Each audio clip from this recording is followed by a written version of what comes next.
indicated. With that, Honorable Speaker, therefore necessary that we retreat tomorrow and we don't have a sitting tomorrow afternoon as the norm is as per our calendar. Honorable Speaker, I beg to move, and I want to request the Honorable Farah Malim. I was going to say Mala Farim. Farah Malim to second.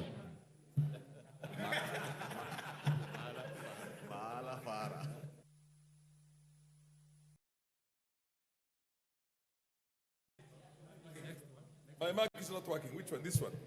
Mr. Speaker, I can see the Majority Leader has moved a very, very important and a constitutional provision for us also to have the public participation. Public participation is provided for in our Constitution. It is important because it's a first of its kind under the Constitution 210 of the Republic of Kenya, which is one of the most progressive constitutions in the world, not in Africa, not in the third world countries, but including the developed world also. Mr. Speaker, I second that, and I am hoping we will all go out back to our own constituents.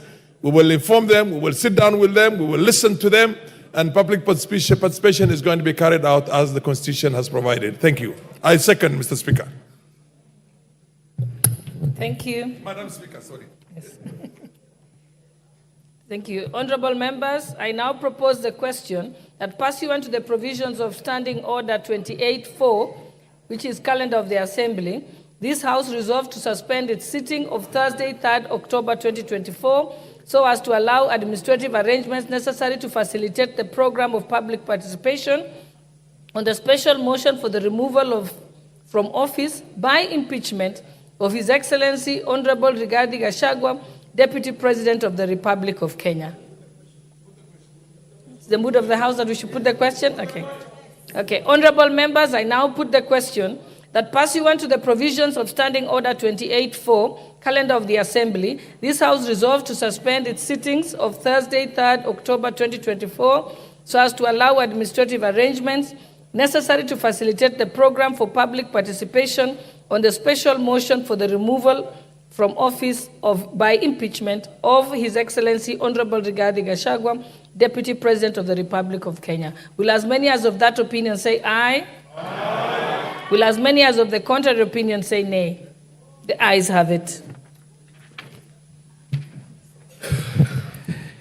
Order number 10, procedural motion, limitation of debate on special motion under Articles 145 and 150 of the Constitution.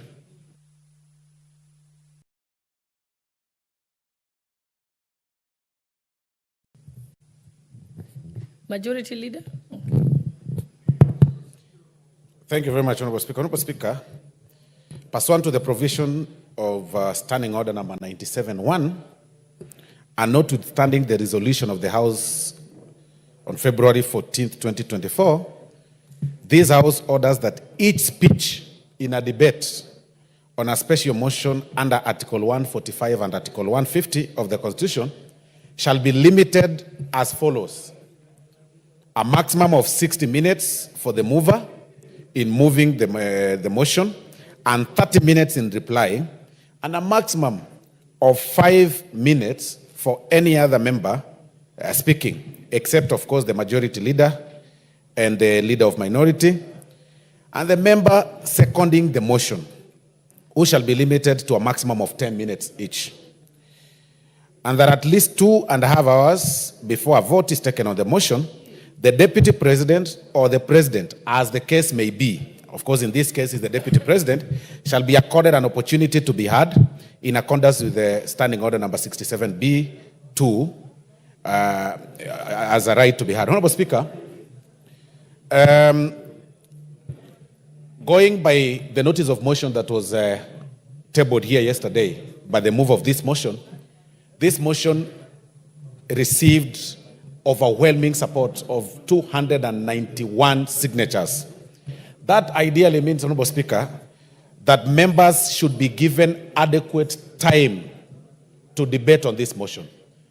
Usually, of course, the House knows that we debate, each member gets about 10 minutes to speak on any motion.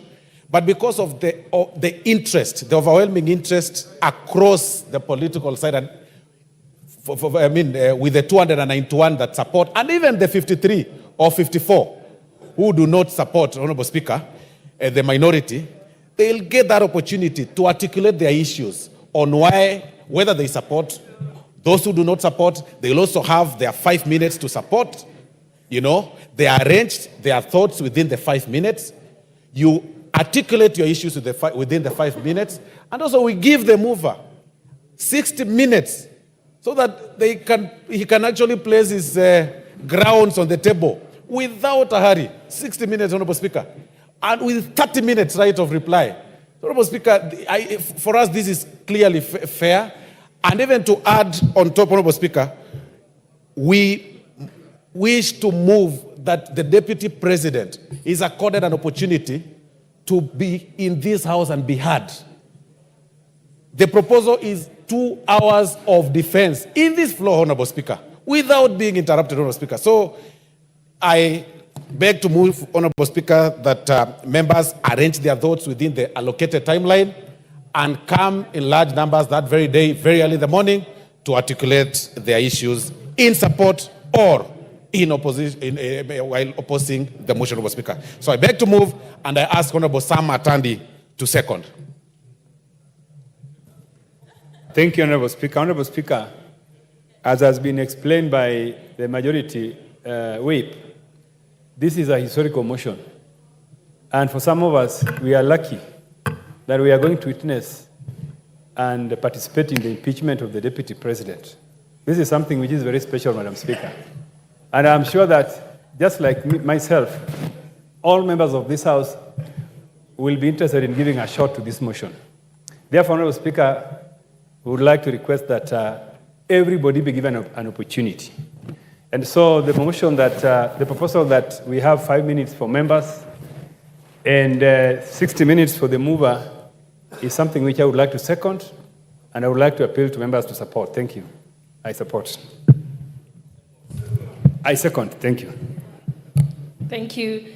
Honorable members, I now propose the question that pursuant to the provisions of Standing Order 97-1 and notwithstanding the resolution of the House of February 14, 2024, this House orders that each speech in a debate on a special motion under Articles 145 and 150 of the Constitution shall be limited as follows.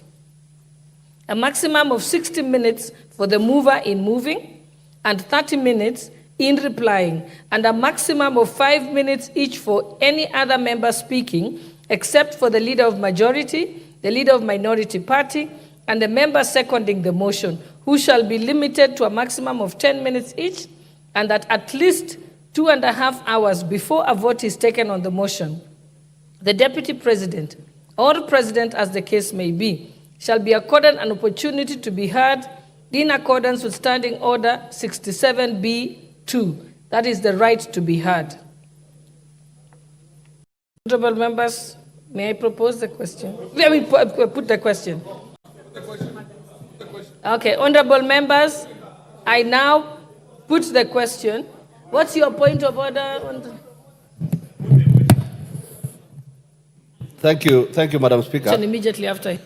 Thank you, Honorable Speaker. I just wanted some little bit of clarification, because I've tried to do the while I agree with the motion, Madam Speaker, I've tried to do the computation of the period, and I'm a bit. That's why I'm seeking your clarification that the mover will have 1 hour, the seconder will have 30 minutes, the Leader of Majority and Minority will have 10 minutes each. The seconder will have 10 minutes. The yes, seconder will have 10 minutes. So are we saying, therefore, Madam Speaker, that is it 2.5 hours maximum, including the time that the mover is moving, plus the Leader of Majority and the seconder, and that each one of us gets 5? We have a lot to say about this motion, Madam Speaker. And I am a bit disturbed that we have a lot to say about this motion, and I think 5 minutes and allotting the mover 1 hour, I think we can give the mover 40 minutes so that we get time to say, and we have a lot to say about this motion. Honorable Kamket, remember it will go on until the end of the day, which means it go up to midnight. In that case, Madam Speaker, I propose that 5 minutes is too short for us. We have a lot to say. We have a lot, and I can assure you. I think, Honorable Kamket, you have been overruled by your colleagues, but in any case, the practice in the House is that we've been doing 5 minutes. And in my experience, most people can make their point in 3 minutes. After that, they start repeating themselves. What's your point of order? Please put the question, Madam Speaker. Put the question. Okay, honorable members. Okay, I'll only entertain 2 points of orders. You are coming next, yeah. Thank you, Madam Speaker. And I tend to agree with Honorable Kamket. We need more time to interrogate this issue. The issue of the impeachment of the Deputy President is not a clandestine issue. It's an issue that we need to interrogate. Some of the members who voted for the impeachment may have had the privilege to have had the motion before. The ones who had put the signature, obviously they signed on the motion having maybe some insight into what was in the motion. So us who are in the dark, we ask for more time to interrogate and discuss this issue entirely. Thank you. Honorable Farah, and then I shall put the question. Mr. Speaker, for the benefit of the House, Mr. Speaker, protect me from all of them. For the benefit of the House. Honorable members, let us listen to Honorable Farah. For the benefit of the House, there was a procedural motion that preceded this procedural motion that said until the conclusion, which means we can go up to midnight. But then having 291 members of parliament, anything more than 5 minutes is not likely to give an opportunity to everybody. In any case, those of you who studied literature, whatever you cannot convey in 5 minutes, you'll not be able to convey in 5 hours. So, Madam Speaker, put the question. Put the question. Like I said, honorable members, my experience is that you can say whatever you want to say in 3 minutes. Beyond 3 minutes, you're repeating yourself. So honorable members, allow me to put the question that pursuant to the provisions of Standing Order 97-1, and notwithstanding the resolution of the House of February 14, 2024, this House orders that each speech in a debate on a special motion under Articles 145 and 150 of the Constitution shall be limited as follows. A maximum of 60 minutes for the mover in moving and 30 minutes in replying, and a maximum of 5 minutes each for any other member speaking except the leader of majority party, the leader of minority party, and the member seconding the motion, who shall be limited to a maximum of 10 minutes each, and that at least 2.5 hours before the vote is taken on the motion, the Deputy President or the President, as the case may be, shall be accorded an opportunity to be heard in accordance with Standing Order 67B2. That's the right to be heard. Will as many as of that opinion say aye? Aye. Will as many as of the contrary opinion say nay? The ayes have it. Yes, I think let's go to order number 11.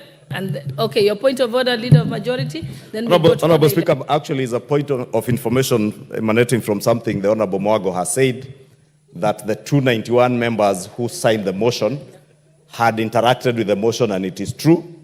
And the 50 or so who have not signed have not interacted.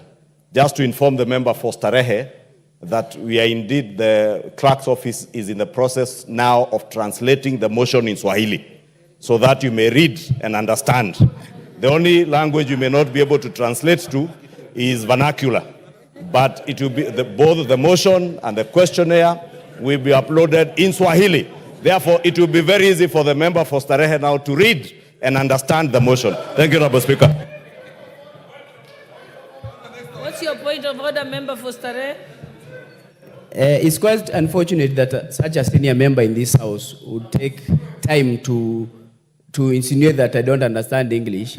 I understand that we went to alliance, but of relative interests has been putting alliance school into question. Very wanting. By the way, you're conducting yourself. You are a very ranking member to be answering me, actually. Thank you. Okay, honorable members, let's move to the next order.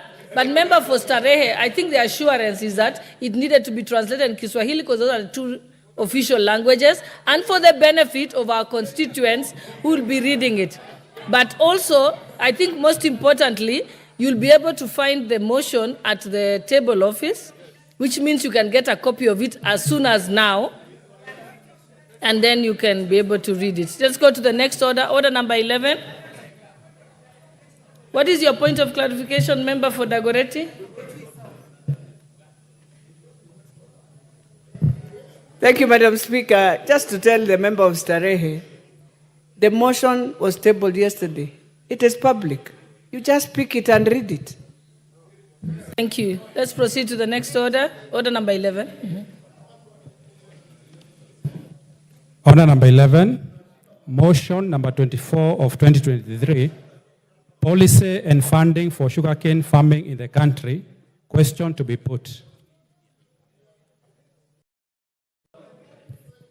Honorable members, I now put the question that aware that the commercial sugarcane production in Kenya was introduced in the early years of independence with an aim of eliminating dependence on sugar importation and contributing to economic transformation in the belt and the country at large through agriculture, acknowledging that at its pinnacle, the sugar industry significantly contributed to the country's national gross domestic product and became one of the largest employers, which supported livelihoods of many Kenyans, both directly and indirectly. Concerned that over the last 25 years, sugarcane farming, particularly in Western Kenya, has been declining significantly, thereby dipping the sugar production from over 600,000 metric tons per year in the 1990s to less than 300,000 metric tons in the recent years. Noting that the decline in the sugarcane farming has forced local millers to operate far below their milling,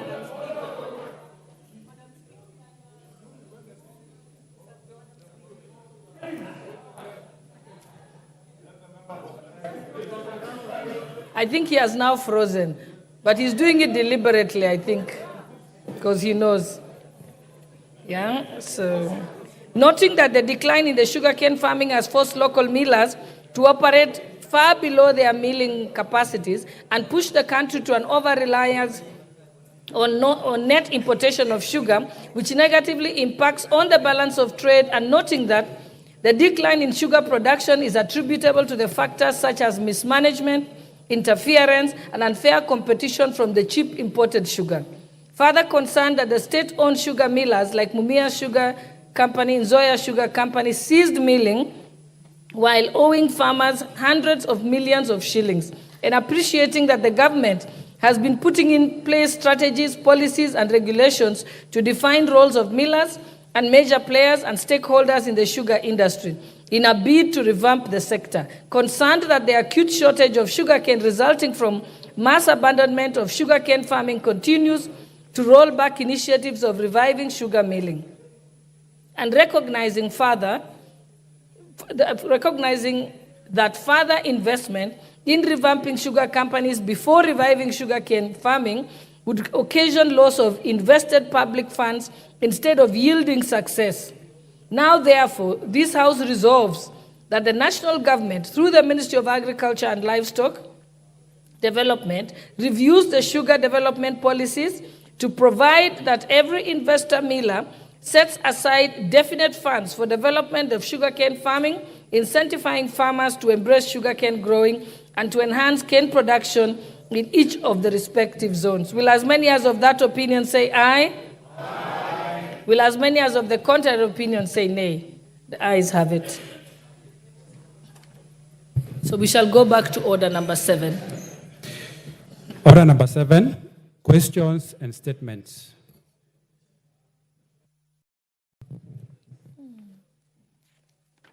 I think we have a question by the Honorable Robert Gishumu, member for Gishugu. Thank you, Honorable Speaker. Actually, it's a request for statement. And it's a request for statement regarding the payment of tea bonuses for Kemunye and Thumaita tea factories for the financial year 2023-2024. Honorable Speaker, pursuant to the provisions of Standing Order 44-2C, I rise to request for a statement from the chairperson of the Departmental Committee on Agriculture and Livestock regarding the payment of tea farmers' annual bonuses in the Kemunye and Thumaita tea factories for the financial year 2023-2024. Honorable Speaker, in mid-September 2024, the Board of Directors for Kemunye and Thumaita tea factories in Geshogo constituency declared the payment of bonuses for the period between 1st July 2023 and 30th June 2024. These factories, which fall under Zone 5 of the two tea-growing regions, were ultimately to pay at Kenya shillings 51 per kilogram and 46 per kilogram, respectively. The declaration, which fell lower than expected payments, has sparked mass demonstrations and a boycott of tea plucking by farmers who primarily depend on tea farming for their livelihoods. This situation poses a serious risk to the economic development in the region. Honorable Speaker, the Kenya Tea Development Agency National Chairman, Mr. Enos Jeru, via a public announcement stating that the bonus would be at least 60 shillings per kilogram. The lower payments have thus led to widespread dissatisfaction and accusations of misleading information. Honorable Speaker, it is against this background that I request the chairperson of the Departmental Committee on Agriculture, Livestock and to appraise the House on the following. 1, provide a detailed breakdown of the total gross tea bonus payments per kilogram of green tea leaves that should have been payable to farmers before deductions. 2, a clear explanation of the deductions made from the gross payments that resulted in the declared net pay for both Kemunye and Thumaita tea factories. 3, a clarification on amounts reserved or retained from farmers' payments for per kilogram of green tea leaf and the specific purposes of these reserves or retentions and whether they can be disbursed as part of additional payments to farmers beyond the declared net bonus. And finally, the basis on which the KTDA National Chairman, Mr. Enos Jeru, publicly declared that the bonus payment for the period would be at least 60 shillings per kilogram of green tea leaf. I thank you, Honorable Speaker, and this is a very, very urgent request for statement because the farmers in the two or under the two factories are still on the boycott. They are not plucking tea. So I request for an urgent response to this request for statement, Madam Speaker. Thank you. Okay, is the chairperson here for the Committee on Agriculture and Livestock Development? Okay, Honorable Brighton, you're going to speak.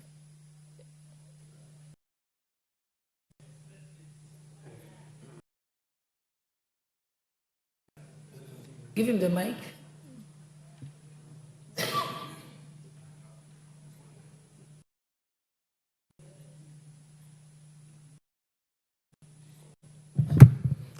Okay, Madam Speaker, this matter by Honorable Gishumu is related to the two others that we had, there's two other statements that we had done before, and we request for 2 weeks so that we can be able to do a reply. Right. Deputy Majority Leader, you'll ensure that it goes to the desk of the Agriculture Committee. Next, we have a statement by the Honorable Francis Sigei, member for Sotik.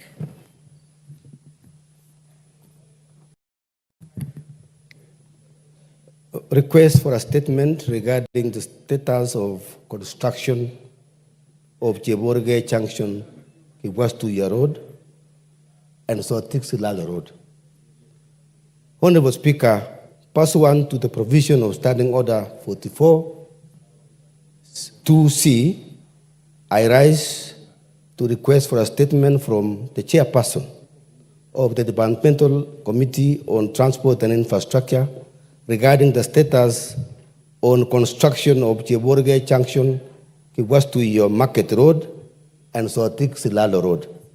Honorable Speaker, on 8 May 2021, the Kenya Rural Roads Authority, KERA, awarded MSQ Construction Limited a contract to upgrade the Cheborge Junction, Kiwastuya Market Road, and the Sotik Silala Road to bitumen standards for a contract of Kenya shillings 590,662,680 shillings. The project was initially scheduled to commence on 6th of July 2021, but commenced on 3rd of August 2021, with a completion date of 3rd March 2023. In addition, it is alleged that the contractor has been paid the full contract sum, yet the project remains incomplete. The excruciating delay in completion of upgrading of the road has severely impacted businesses in the area, with farmers facing challenges in transporting their produce to the markets. This has resulted in a substantial losses for families dependent on these businesses for their livelihoods. Honorable Speaker, it's against this background that I request for a statement from the chairperson of the Departmental Committee on Transport and Infrastructure on the following. 1, challenges experienced by the project leading to prolonged delay in completing the upgrading of Cheborge Junction, Kiwastuya Market Road, and Sotik Silala Road. 2, state whether the full contract sum for the project was paid to the contractor, and the justification for the payment despite the project being incomplete. 3, an update on when the contractor will resume the works and expected timelines for completion of road, considering that the Sotik Silala Road is impossible. And 4, the measures being taken by the ministry to ensure that value for the money is obtained with respect to the project without causing significant inconveniences to the locals, and alternative measures for the impassable section of the road. I thank you, Honorable Speaker. Thank you. I think that should be marked to the Departmental Committee, the Committee on Transport and Infrastructure. Is there a member here or the chairperson?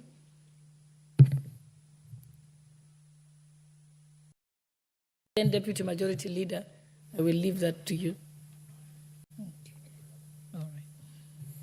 Okay, now let's go to answers to the questions that have been posed last week. So the Honorable Meli, member for Tinderet, Chair of the Education Committee. You have a response for the Honorable Edith Nyenze, MP for Kitui West.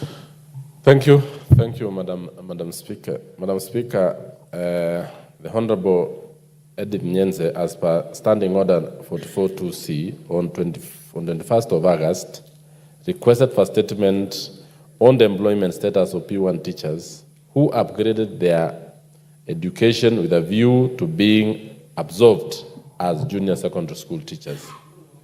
Honorable Speaker, the issue raised by Honorable Nyenze is an issue of national concern to the teachers of this country, especially those who upgraded with the intention of going to implement as part of the retooling of the CBC.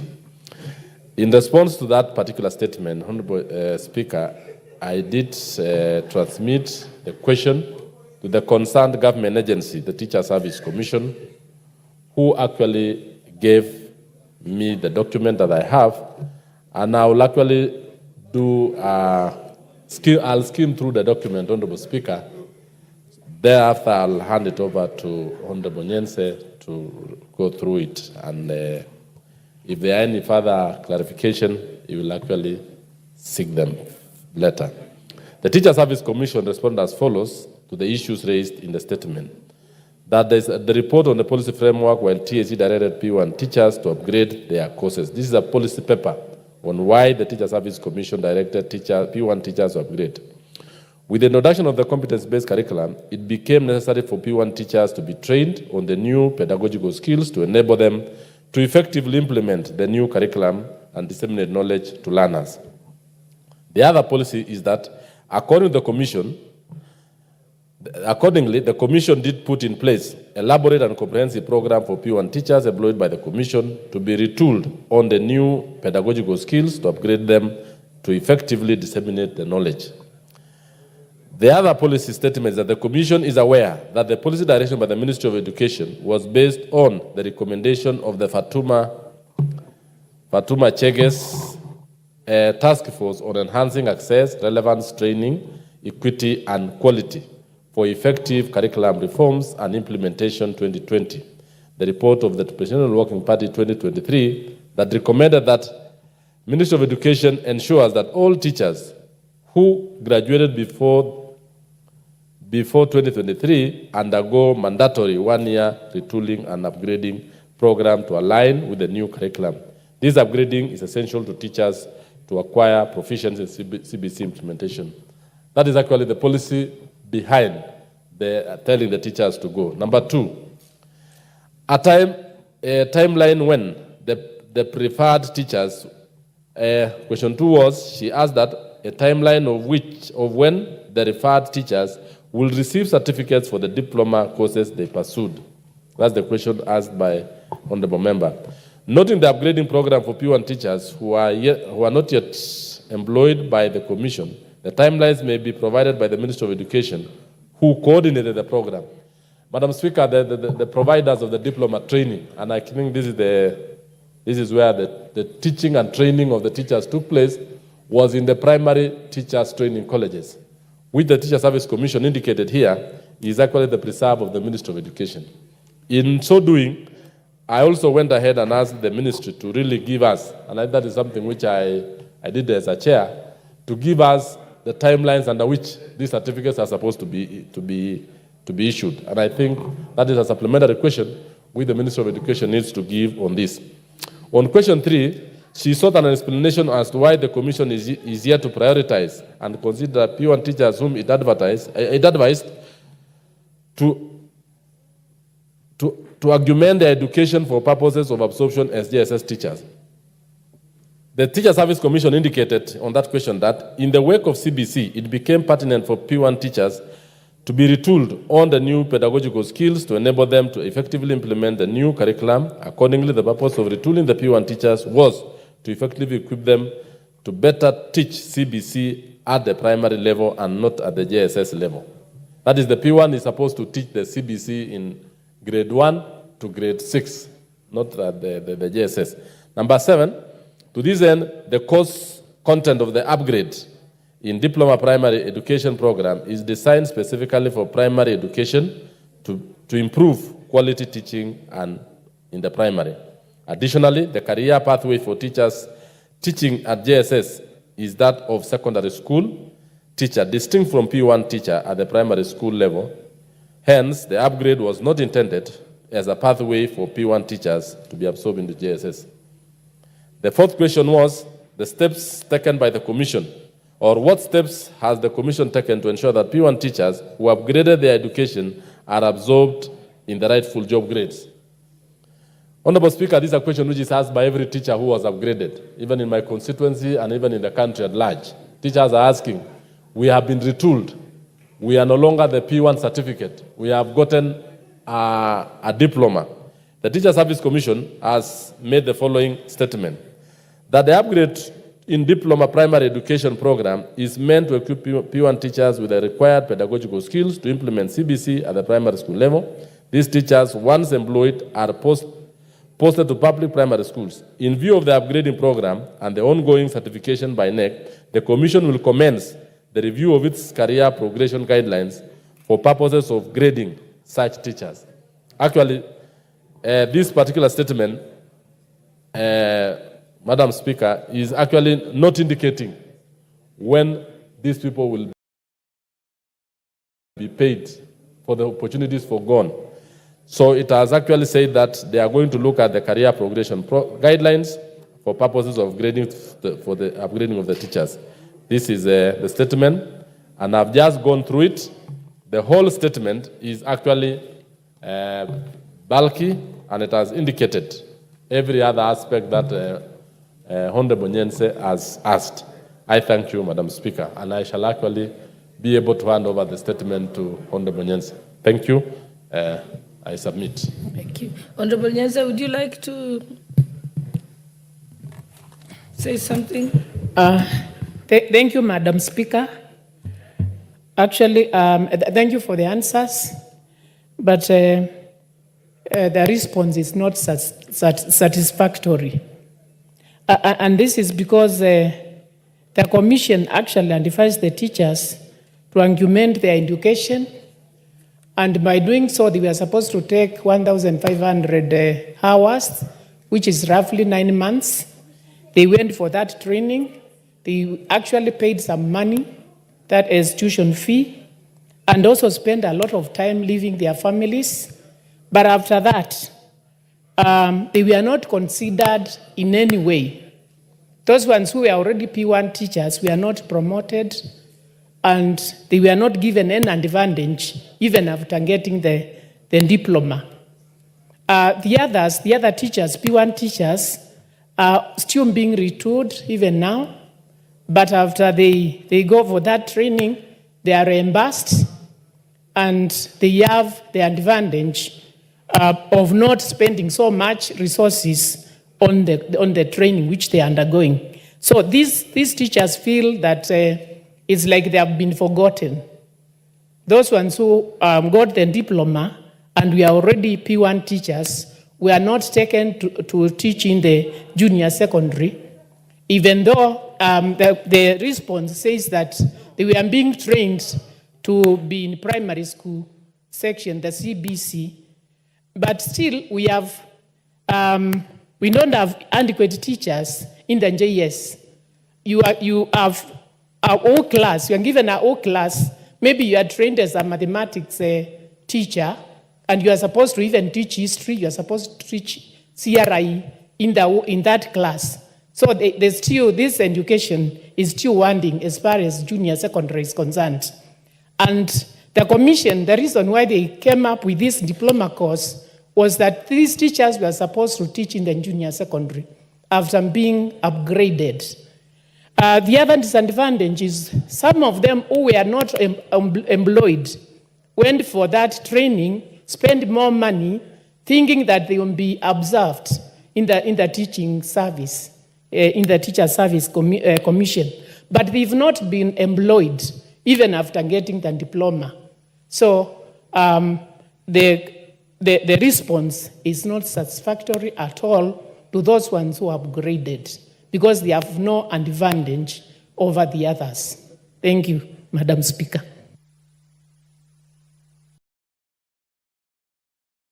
I don't know if you have a response, Honorable Meli. Maybe you can clarify for her. Yes, I want to agree with the Honorable Nyense, especially in education, Madam Speaker, we have what we call opportunities forgone. And if actually the Teacher Service Commission directed that the teachers go and upgrade, they got a diploma certificate, and now they are back and there is no advantage gained. Yet they have gotten the skills, they have gotten the pedagogical and the know-how. I think they really deserve some salary increase to show that you've taken 15 hours, you paid for the tuition and all this. And that's something we need to pursue, even as a chair of education and as a committee of education. We really need to pursue that so that at least these teachers are compensated adequately for the acquisition of the new skills and similarly for the time they have taken for training, and they are now better teachers than those who have not gone in there. I think you have a point, Madam, Honorable Nyenze, and I think, Madam Speaker, I will really pursue that. Thank you. Thank you very much. And now let's proceed to the answers by the Chair for the Committee on Health, Honorable Pukose. Or has he nominated somebody to answer to the question by Honorable Rehab Mokami, member for Nyeri County? I thought I'd seen Honorable Pukose here. And then there's also another second question to be answered by the chairperson of the Committee on Health, Honorable Pukose, which was sought by Honorable John Mukunji, member for Manyata. Did Honorable Pukose assign anyone? Okay, I think we'll pass those two and then move them to another time. So we can move to the next order.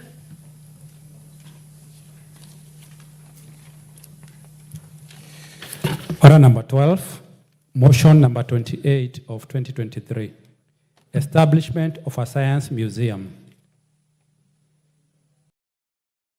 Honorable John Kiaria.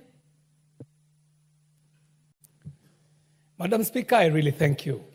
And I want to move this motion that aware that Article 11(2)(b) of the Constitution provides that the government shall recognize the role of science and indigenous technologies in the development of the nation, and further aware that the Vision 2030 provides for the integration of information, communication, and technology in the country's transformative agenda, and concerned that there exists no science museum for the consolidation consolidating indigenous scientific and technological innovations, training, and research purposes in all of the East African region, and appreciating that the integration of science and technology would greatly enhance Kenya's economic and societal success, and noting that there is potential growth in the technology sector by establishing a science museum, and further noting that the informal science education plays a key role in progression of science, technology, engineering, and mathematics, acknowledging that science museums operate as the nexus between science practitioners, policymakers, and the public, and cognizant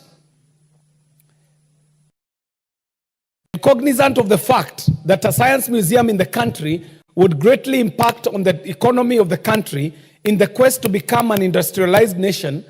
Now, therefore, this House resolves that the national government, through the relevant ministries, establishes and operationalizes a science museum in the country.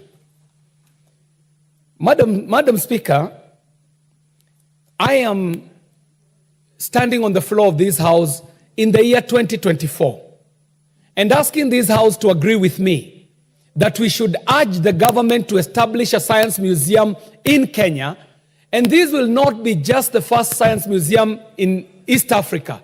It will be the first and only science museum in all of Africa. Madam Speaker, a science museum becomes something important for a nation like us that has espoused in its guiding documents, starting with the Vision 2030, Madam Speaker, which says that we endeavor to be a knowledge-based economy. Madam Speaker, it is also this country that has developed the Kenya Digital Superhighway Project, an aspiration of Kenyans to be connected to technology of today. When we talk of technology of today, Madam Speaker, we are talking at a time when we are talking of the onset of the fourth industrial revolution, also being called the era that shall be driven by artificial intelligence. Madam Speaker, we are seeing technologies like blockchain technology, the Internet of Things.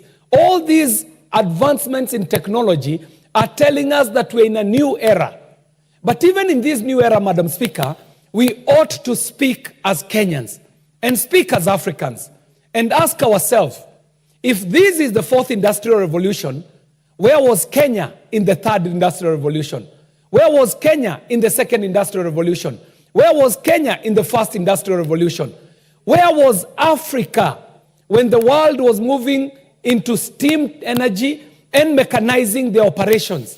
Where was Africa when the world adopted electricity as a way and a mode of driving their technology? Where was Africa when we were moving into microchips in what was called the dot-com era or the third industrial revolution? And I dare say that Africa slept through all those previous three revolutions. The question begs, are we the generation of parliamentarians that will superintend over Africa sleeping through the fourth industrial revolution? Madam Speaker, today the world is advancing using what I would call the Western model of development. The Western model of development is informed mostly by the advancements that have been introduced to the world by the British Empire when they were able to conquer the world to a point where it was said that the sun never sets on the British Empire. These British are the ones who have introduced this new model of advancement that we are in today, Madam Speaker. But if you approach the British, they would tell you that before they came into their advancements, they were referred to as barbarians. If you ask the British, who is that person who came and advanced you? They will tell you that all the knowledge we have, we got it from the Romans. You will approach the Romans and you shall ask the Romans, where did you get the knowledge that you pride yourself in? And the Romans will tell you, all the knowledge that we have, we got it from the Greek. But Madam Speaker, our education system will only teach us only that far. If you seek further than that, Madam Speaker, you shall find that the Greek got all the knowledge that they have from Africa, Madam Speaker.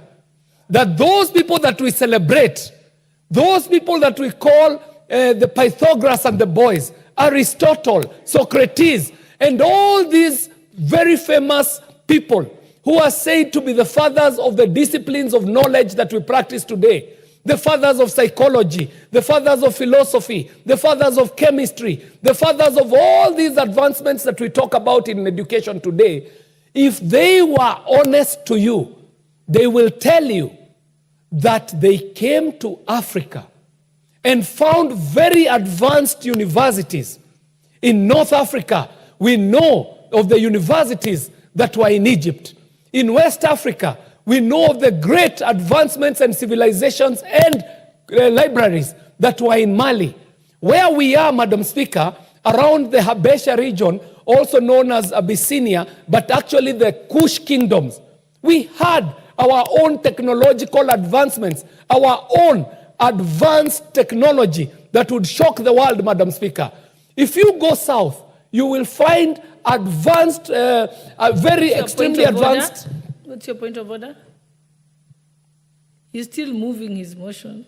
Yes, Madam Speaker, I want to inform my colleague, who is my good friend, about the Greek philosophers, the Aristotle, the Plato.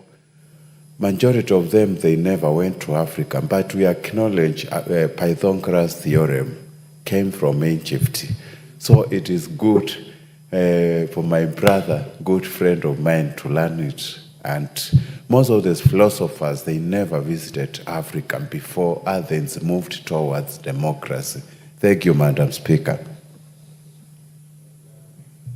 I'm sure you're so informed. You may proceed. Madam Speaker, that is a point of argument, and I wish that the Honorable CNN would wait for me to move the motion so that he can bring up this argument. But if you are patient enough, I will take him to class and let him know that I am speaking from a point of fact, that all these advancement that we call the Greek foundational knowledge was actually stolen, pilfered, borrowed from Africa.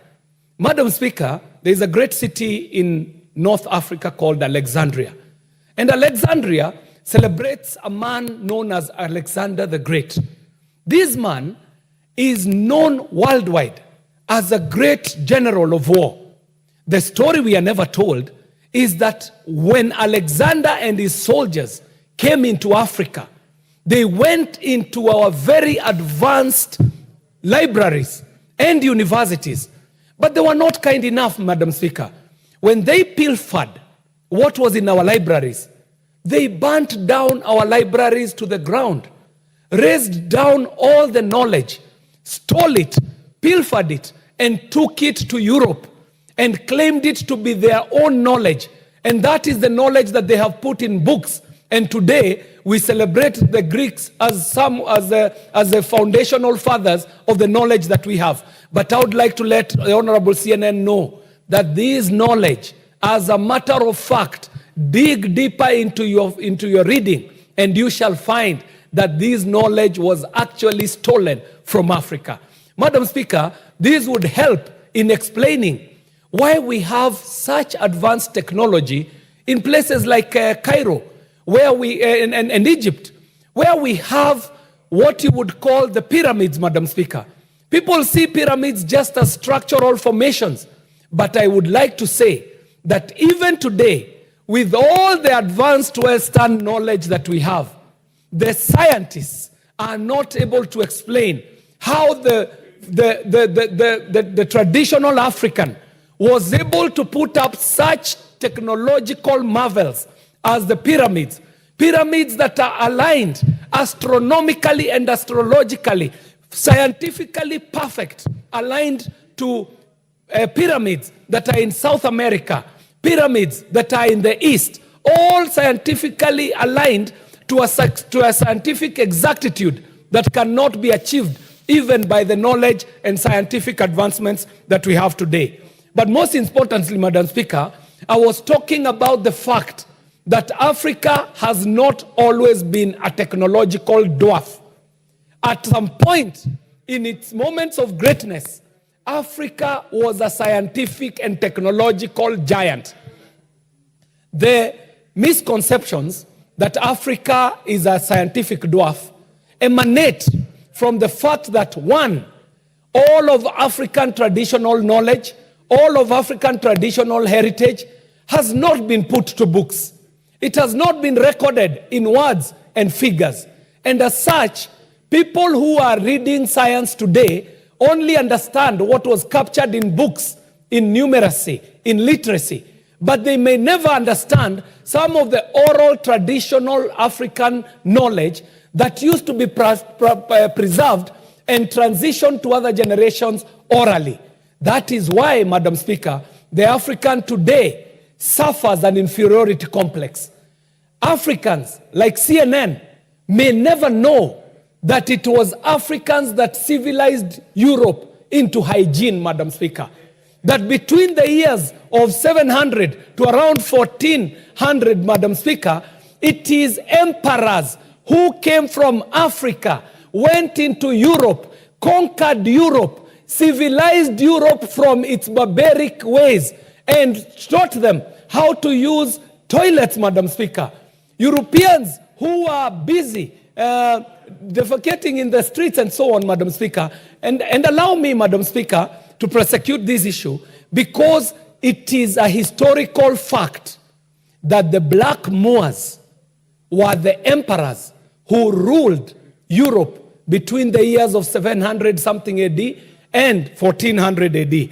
Madam Speaker, the point I want to make is that the absence of the recording of our history, for us not being able to record our history, for us not being able to exhibit our history, for us not being able to preserve our technological advancements, we suffer the risk of misunderstanding our history because we shall only be served that which maybe the oppressor would want for us to know.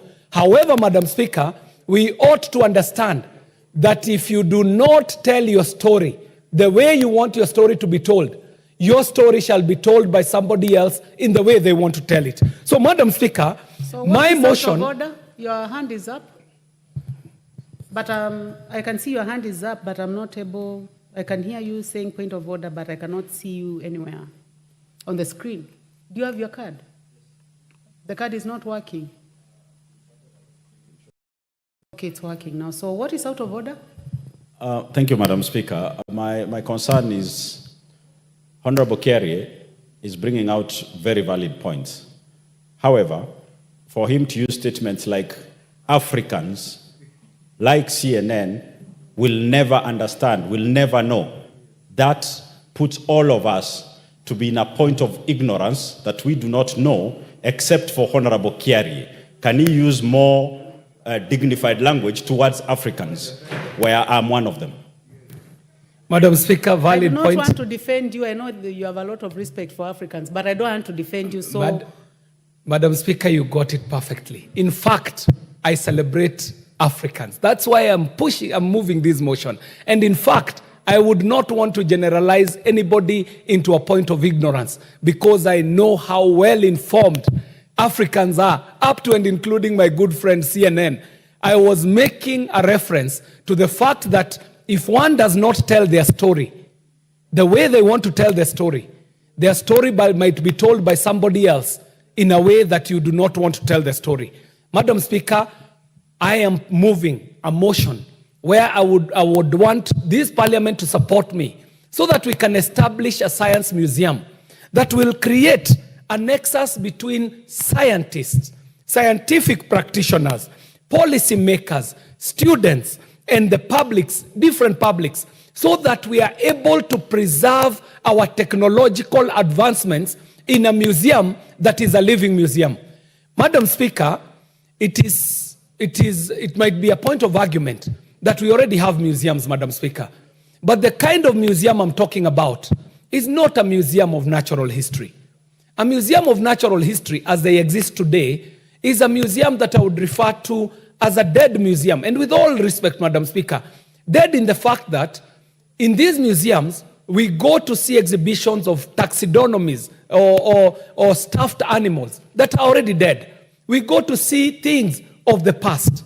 A science museum is normally a museum that exhibits, is a living museum. It is able to cover the history of technological advancements from the past, taking into cognizance what is happening in the present, and also trying to imagine a future as we would want to imagine it, Madam Speaker. In Kenya today, where we are at, if you took just one line of science, a line that I know the Honorable Elisha knows very well, a line of telecommunication, for example, only quarter of a century ago, Madam Speaker, the order of the day was the dial telephone. The order of the day was a call box. But the child born today, a Gen Z, a Gen Alpha, cannot tell you what a call box is. They cannot tell you what a CD-ROM is. They cannot tell you what a floppy drive is. This is knowledge that will be lost, Madam Speaker. This is knowledge that if we do not preserve, we might suffer the fate that our forefathers suffered when traditional historical artifacts were being expatriated from this continent and being exhibited in far-flung capitals. As we speak today, Madam Speaker, it is common knowledge that we've got tons and tons of traditional African artifacts that are on exhibit in capitals far away from this continent. Madam Speaker, in this fourth industrial revolution, Africa cannot suffer the same fate. We ought to proactively stand up and claim our pole position as an African technological giant that Kenya is, to spearhead the new era by establishing science museums that will showcase Africa's scientific greatness, traditional greatness, that will showcase Africa's traditional scientific prowess. Madam Speaker, it was during COVID that people were scampering to look for a remedy. But I dare say, in places like Nyanza, somehow COVID was not as prevalent or was not as bad as it was elsewhere. And Madam Speaker, when you whisper to members from Nyanza, they will tell you that when COVID broke out, they fell back to a traditional remedy that they had used for centuries to cure and remedy malaria. A very bitter herb that is normally taken and boiled and taken as such. And it mitigates against the effects of fever, against the effects of a flu, and it was also working against the effects of COVID. Madam Speaker, this traditional knowledge is what is normally picked up by multinationals. They extract the active ingredients, but because they would not want to have something that they cannot preserve, they additionally add preservatives and conservatives. But even more dangerously, they put up a brand. And when the brand comes on, it gives it a premium position and it becomes an expensive product. But where is the African with the Wairimo plant that is planted in the mountain region that is able to cure a cold or a flu? This Wairimo plant is an active ingredient that is forming part of very many modern medicines, Madam Speaker. But this knowledge, if not preserved, if not exhibited, will go into waste, Madam Speaker. Madam Speaker, the other point I would like to make is that we are coming into a new world. What I called the fourth industrial revolution, mainly driven by artificial intelligence. And you know, artificial intelligence, being the driver of Industry 4.0, relies on data. Data shall fuel the next world.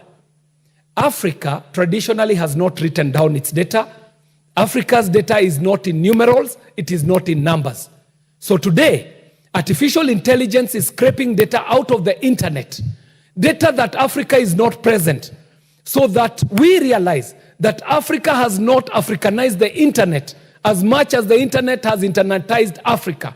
And so, going into the fourth industrial revolution, our data might be missing in the formation of the driving force and the fuel that will drive the fourth industrial revolution. But most importantly, Madam Speaker, data representation. All data centers, main data centers that we are seeing are in the northern hemisphere. We want to see Africa contributing its data so that we are able to drive this fourth industrial revolution. Madam Speaker, with those few points, I would like to call upon members to support me in this motion that seeks to provide a science museum.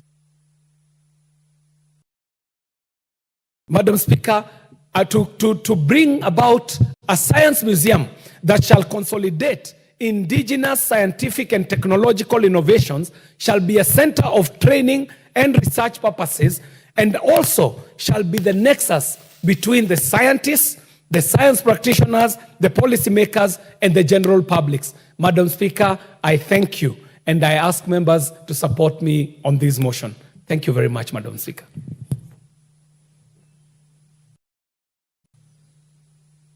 Honorable KJ, who is the seconder of your motion? Madam Speaker, I would like to call upon the Honorable Elisha to second this motion. Honorable Elisha, you may proceed. Madam Speaker, I rise to second the motion by Honorable KJ and add that it's important that the country preserves our technologies, our indigenous technologies from outsiders. And I think establishment of a science museum is a good thing. And I want to congratulate Honorable KJ for thinking this far in terms of technology, engineering, and getting Kenya to the next level. I second. Thank you, Honorable Elisha. Honorable members, I now propose the question that aware that Article 11(2)(b) of the Constitution provides that the government shall recognize the role of science and indigenous technologies in the development of the nation. Further aware that the Vision 2030 provides for integration of information, communication, and technology in the country's transformative agenda, concerned that there exists no science museum for consolidating indigenous scientific and technological innovations, training and research purposes in East Africa region. Appreciating that integration of science and technology would greatly enhance Kenya's economic and societal success, noting that there is potential for growth in the technology sector by establishing a science museum, further noting that the informal science education plays a key role in the progression of science, technology, engineering, and mathematics, STEM, acknowledging that science museums operate as the nexus between science practitioners, policymakers, and public, recognizing the fact that a science museum in the country would greatly impact on the economy of the country in the quest to become an industrialized nation. Now, therefore, this House resolves that the national government, through the relevant ministries, establishes and operationalizes a science museum in the country. Honorable members, we may now go ahead to debate. And I see the Honorable Charles Ngusianguna, member for Mwingi West. Thank you, Madam Speaker, for giving me this opportunity just to defend and also to support my brother, Honorable KJ, for bringing up this motion, Madam Speaker. Madam Speaker, we need to note that in life, we need science in every sphere of our life, because if you go and travel to this purported developed world, everywhere you go, there's a museum. For instance, the country I am proud of, where I have a lot of interest, is Greece, Athens. And Madam Speaker, this is one of the countries we need actually to go and benchmark on things to do with museums. If you go to Acropolis right now, you will find thousands of tourists visiting that country.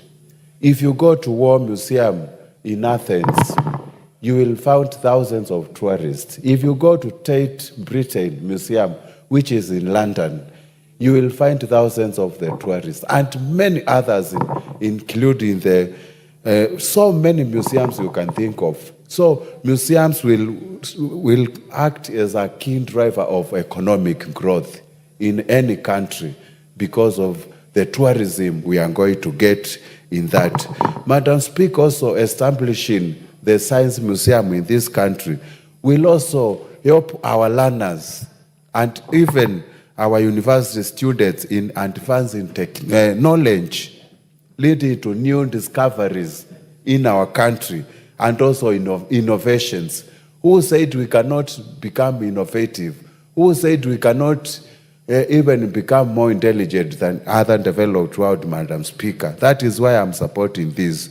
Madam Speaker, establishing this science museum will also help us live a better life than other countries. We will talk of boosting of productivity in many aspects if we do a good research on them, Madam Speaker. And also, establishing this museum will also facilitate us in accessing information. When do we store information?